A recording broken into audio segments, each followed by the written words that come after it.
Medit, muntik nang sumuko sa love team nilang dalawa ni Kalingap Dan.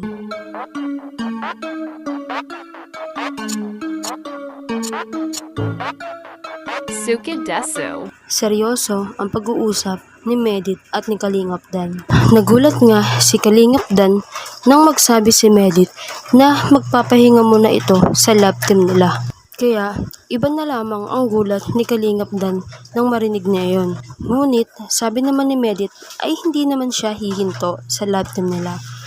Gusto niya lang naman ay ang makapagpahinga muna at naiintindihan naman iyon ni Kalingap Dan.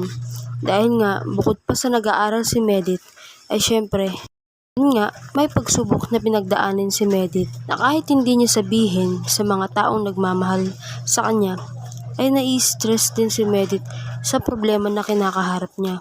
Kaya siguro, naisip niya na magpahinga muna